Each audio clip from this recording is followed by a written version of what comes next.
निम्नलिखित के मान ज्ञात कीजिए। तो ऐसे प्रश्न को हम लोग कैसे हल करते हैं, चलिए हम लोग सीखते हैं। थोड़ा सा ध्यान से देखिएगा। चलिए हम लोग इस प्रश्न को हल करते हैं और समझते हैं कि निम्नलिखित के मान कैसे ज्ञात करते हैं। यहाँ पर हमने पहला प्रश्न लिया है।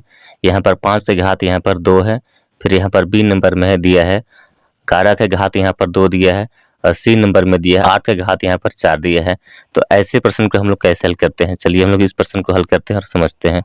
तो सबसे पहले यहाँ पर पहला प्रश्न को हल करते हैं। यहाँ पर क्या दिया है 5 से घात यहाँ पर क्या दिया है 2 दिया है। तो कैसे हम लोग इस प्रश्न को हल करते हैं, तो ये बहुत इजी है। तो सबसे पहले यहाँ पर क्या करते हैं, यहाँ पर घात में क्या दिया है 2 दिया है।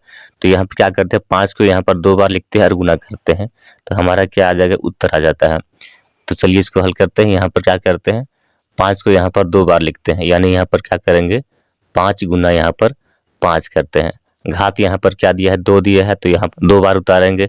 अगर मान चलिए यहाँ पर घात में 3 दिया है तो 3 बार लिखते हैं। 4 दिया रहता है तो 4 बार लिखते हैं। 5 दिया रहता है तो 5 बार लिखते हैं। मन जितना घात रहता है उतना बार यहाँ पर लिखते और उसके बाद गुना करते तो उत्तर आ जाता है यहाँ पर।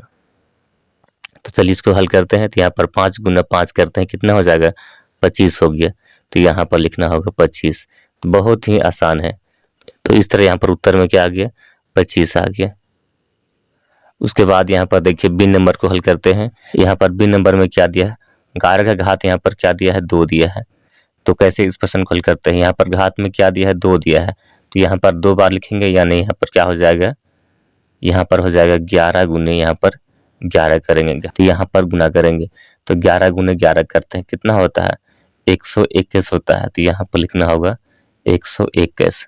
बहुत ही आसान तरीका से हल हो गया। सी नंबर में यहाँ पर क्या दिया 8 का घात यहाँ पर 4 दिया है। तो कैसे इसको हल करते हैं, तो यहाँ पर 8 को 4 बार लिखेंगे इस तरह से।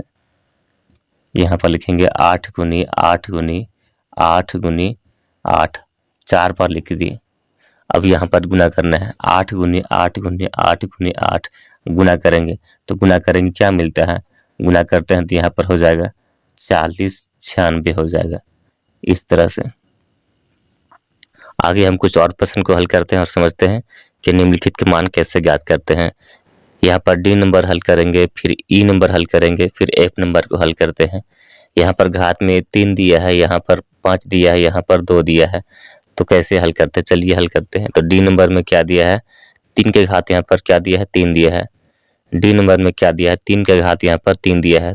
तो क्या करते हैं 3 को यहाँ पर 3 बार उतारेंगे इस तरह से, यानी यहाँ पर हो जाएगा 3 गुना 3 हो जाएगा। अब यहाँ पर गुना करेंगे तो 3 गुना 3 करते हैं, कितना होगा 9 होगा। 9 गुना फिर यहाँ पर 3 करते हैं, क्या हो जाएगा 27 हो जाएगा। तो यहाँ पर लिखना होगा 27। इस तरह से ई नंबर में क्या दिया है 2 का घात यहाँ पर क्या दिया है 5 दिया है। तो क्या करते हैं 2 को हम यहाँ पर 5 बार उतारेंगे। तो यहाँ पर लिखेंगे 2 गुना 2 गुना 2 गुना 2 गुना 2। यहाँ पर 2 को 5 बार लिख दिए। अब गुना करेंगे 2 गुनी 2 करते हैं, कितना होगा 4 होगा। फिर यहाँ पर 4 गुनी 2 करते हैं तो 8 होगा। फिर यहाँ पर 8 गुनी 2 करते हैं, क्या होगा 16 होगा। फिर यहाँ पर 16 गुनी 2 करते हैं तो क्या हो जाएगा 32 हो जाएगा। तो यहाँ पर लिखना होगा 32।